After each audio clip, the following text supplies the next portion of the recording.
My paper that I'm going to present today is entitled Reading Two Greek Refugee Plays in the Season of the Syrian Refugee Crisis.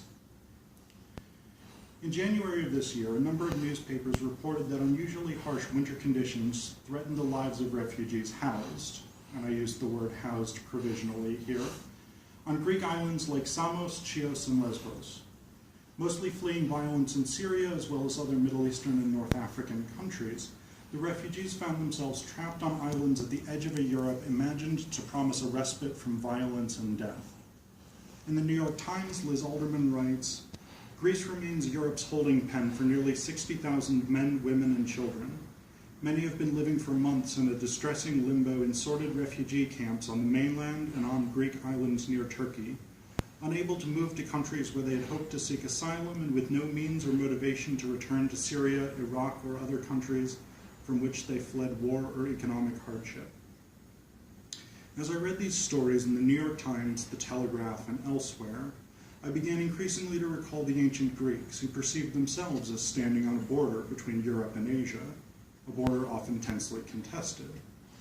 But I also thought of the Greek tragedians who imagined an ethical response to the arrival of refugees and whose work can provide a model for our own, that is the US and Europe's, response to the contemporary Syrian refugee crisis. This analysis is grounded in reception studies, a discipline which traces how classical materials are interpreted, adapted, and understood by later societies. As Lorna Hardwick argues, reception is and always has been a field for the practice and study of contest about values and their relationship to knowledge and power. And I think that phrase, contest of values, is really important here. In other words, the way that we receive classical texts is intricately shaped by ethical, political, and ideological concerns. And in this context, I argue that Aeschylus' The Suppliants and Euripides' Trojan Women imagine cosmopolitan and democratic responses to strangers seeking aid, which teach us how to respond ethically and empathetically to the current refugee crisis. In the Sociology of Athenian Tragedy, Edith Hall writes, "Greek tragedy does its thinking in a form which is vastly more politically advanced than the society which produced Greek tragedy. The human imagination has always been capable of creating egalitarian models of society even when they are inconceivable in practice. This point is particularly important when we take a play like Aeschylus' The Suppliants, which recounts part of the myth of the Danaids, the Egyptian descendants of Zeus and Io. The 50 Danaids flee Egypt to avoid an enforced marriage to their cousins, the sons of Aegyptos, and they return to their ancestral homeland in the city-state of Argos. There they enter a sacred grove to pray to the gods and to seek the protection of King Pelasgus.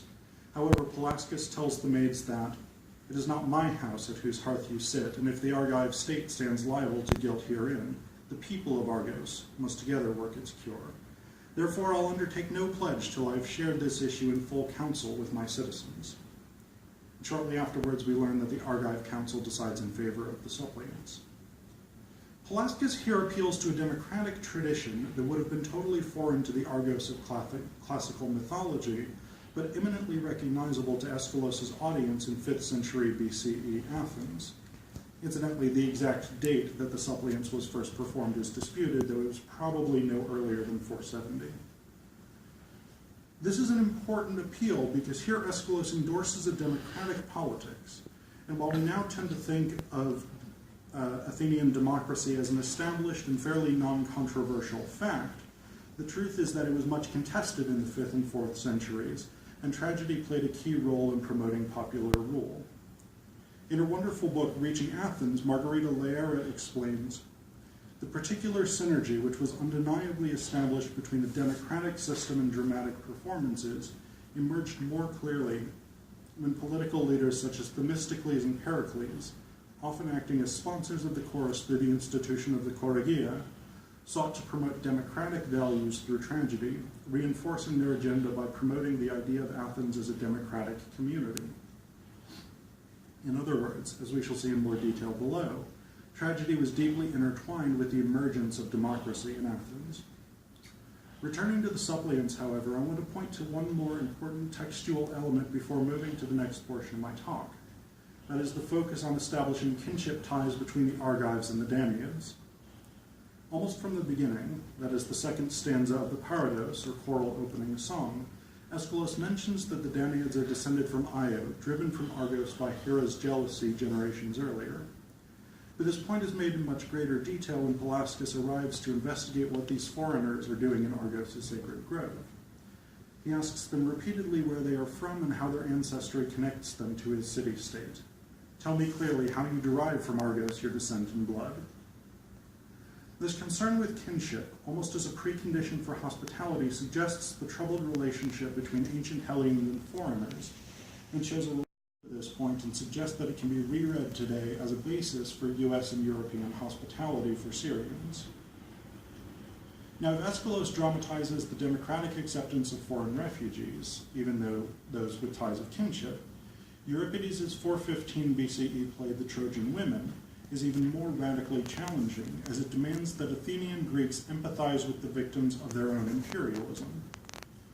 While The Trojan Women is set shortly after the fall of Troy during the age of Homeric mythology, Euripides' theme was decidedly contemporary, as Athens was engaged in the lengthy Peloponnesian War with Sparta and had recently sacked the island of Melos.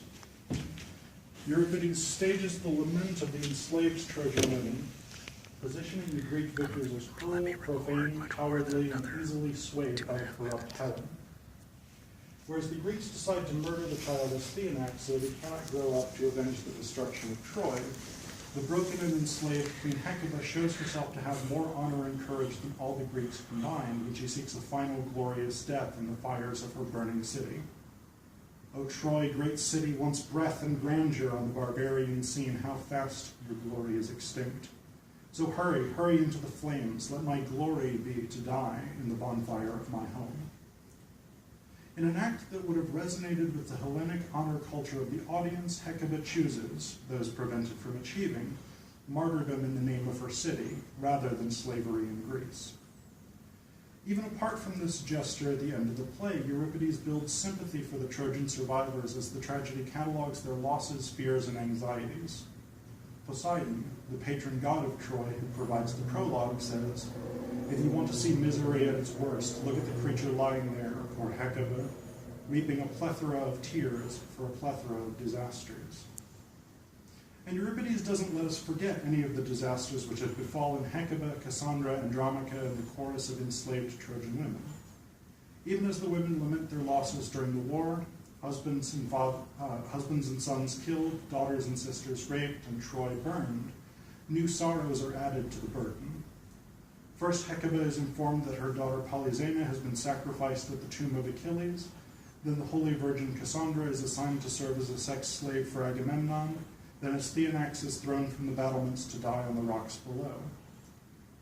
In the introduction to his translation, Paul Roche calls Euripides a master of pathos. He continues to affect audiences to this day. So what can plays over 2,400 years old tell us about responding ethically to the Syrian refugee crisis today? I believe that, in different ways, both the Suppliants and the Trojan Women encourage us to respond to the refugee crisis with a cosmopolitan and democratic empathy. And more than this, that these plays encourage those of us in the US and Europe to see the struggles of Syrian refugees as inherently connected with our own contemporary struggles under neoliberal capitalism. The importance of Greek tragedy as a democratic form has been widely recognized by scholars. According to Ian Story and Arlene Allen, many of the structural aspects of tragic and comic drama would seem to owe their form to pre-existing institutions of the polis, its law courts, assemblies, and councils. And tragedy foregrounds cultural norms like isonomia, meaning equality before the law, and parrhesia, meaning freedom to speak, without which a democratic Athens would have been inconceivable. Further, because Greek tragedy was a civic ritual performed at the city Dionysia and the Lenaea, spectatorship trained citizens in the mechanisms of democracy. Paul Cartledge claims, for such average citizens, tragic theater was an important part of their learning to be active participants in self-government by mass meeting and open debate between peers. Although theater no longer necessarily occupies such a formative place in our culture, I would argue that the democratic forms of civic, political, and rhetorical engagement they model remain crucial today. More importantly for our current moment, however, these plays encourage a cosmopolitan ethos that requires us to see others as valid and valuable human beings. Paume Anthony Appiah, one of the leading thinkers of moral cosmopolitanism, writes that cosmopolitans take seriously the value not just of human life, but of particular human lives, which means taking an interest in the practices and beliefs that lend them significance. People are different, the cosmopolitan knows, and there is much to learn from our differences. The central imperative of cosmopolitan ethics, at least according to Appiah, is to find the familiar in the strange, and thus break down the barriers that ostensibly divide one culture from another, and through this imagined division, divide human beings into artificial groups. Appiah says, I'm urging that we should learn about people in other places, take an interest in their civilizations, their arguments, their errors, their achievements, not because that will bring us to agreement, but because it will help us get used to one another. And theater scholar Dan Rebellato argues that theater is an excellent medium for this kind of empathetic imagining because it encourages us, either as actors or as spectators, to understand or even imagine becoming someone else. The Trojan Women asked its original audience for a particularly challenging empathetic engagement. That is, it asked Greek viewers to see the Greek heroes of the Trojan War as the villains, and to see the enslaved Trojan women as legitimate and admirable human beings. This was quite a radical proposition for a society whose political life depended on the repressed labor of non-citizens, a broad category incorporating women, slaves, and foreigners, the trifecta for the women of Troy. The women of Euripides' play would be among the lowest members of Athenian society, allowing them to engage in dialogue and debate as though they were citizens in the ecclesia or the agora, the centers of political and public life, respectively. We cannot ignore the revolutionary dimension of this empathetic imagining. But I think the more revolutionary move today under global capitalism is precisely to find in these plays a call for intersectionality, a call to see various liberation struggles as inherently interconnected. In this, I join a growing strain of leftist criticism, urging protesters, activists, and scholars to reshape the terrain of struggle by uniting seemingly disparate movements. In linking prison abolition, black feminism, Palestinian liberation, and the anti-capitalist struggle, Angela Davis writes that you have to develop organizing strategies so that people identify with the particular issue as their issue. This is a crucial step for ethical action under global capitalism because capitalism thrives by dividing us against one another, making it easier to obscure the mechanisms of power which oppress us not only through political economy, but through the dense and tangled webs of patriarchy, heteronormativity, ableism, white privilege, racism, xenophobia, and so on. In order to overcome these complex matrices of oppression, we must find common ground in our struggles. As Slavoj Žižek puts it in his recent book on how Europe should respond to the refugee crisis, don't just respect others. Offer them a common struggle, since our problems today are common. Propose and fight for a positive universal project shared by all participants. And every time I read a quote by Žižek, I want to do my Žižek impression, but I never do it. So you're welcome for not putting me through it. Although I don't think that the Greek tragedies directly promote this unified terrain of struggle, I think we can read a strong precursor into these plays, particularly the suppliants. In sheltering the refugees within the city, and I think it's important to note here that the Argives offer to let the Danaans live either in solitary dwellings or in Argive households, all at public expense. The citizens of Argos vote to find kinship with the Egyptian Danaans.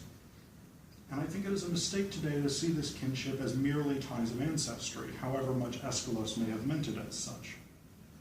In the world of global capitalism, the kind of cosmopolitan willingness to find the familiar and the strange and to make common cause with foreigners is precisely the kind of unity needed to resist the globalized forces of oppression. And in fact, according to Michael Hart and Antonio Negri, migrants, refugees, and other displaced persons are key to breaking down the barriers that ostensibly divide cultures, because mobile populations physically transgress these national boundaries. Global populations exemplify a cosmopolitan way of being in common that challenges neoliberal capitalism. As Hardin Negrete argue, migrants demonstrate and help construct the general commonality of the multitude by crossing and thus partially undermining every geographical barrier. The multitude is the term that Hardin Negrete assigned to a collective formulation they identify, perhaps the ultimate form of intersectional unity. They explain, the multitude is composed of innumerable internal differences that can never be reduced to a unity or a single identity.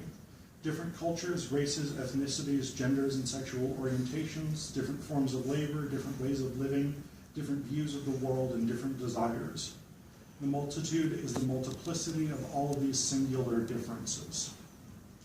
Is this not the ultimate form of cosmopolitan identification? To see all singular subjects, defined as we are by the various matrices of our contexts, responses to those contexts, desires and dreams, as potentially part of a collective struggle for the liberation of all the worlds. But I think that these classical plays do model for us a way of imagining and empathizing with the stranger, through which we come to find out the stranger is not so strange after all. And because Greek tragedies are part of a global commonwealth of culture, read, adapted, interpreted, questioned, and loved the world over, these messages of empathy and acceptance can resound throughout our modern world.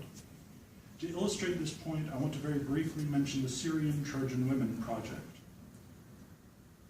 A collaboration between Syrian director Omar Abu Sassad and British theater artists, the Syrian Trojan Women Project has adapted Euripides' anti-war tragedy to allow an all-female cast of Syrian refugees to tell their own stories within a framework provided by the Greek play. Touring internationally under the title Queens of Syria, the play has brought the voices of refugee women to a global stage. An article in The Guardian quotes a performer named Maha who said, "Going to London is a very good thing indeed because we can tell the whole world about our home tragedy. And of course, in a great country like Britain, the world will listen to us." Of course, with less than admirable responses to the refugee crisis from both the US and Europe, the questions still remain. Will the world listen?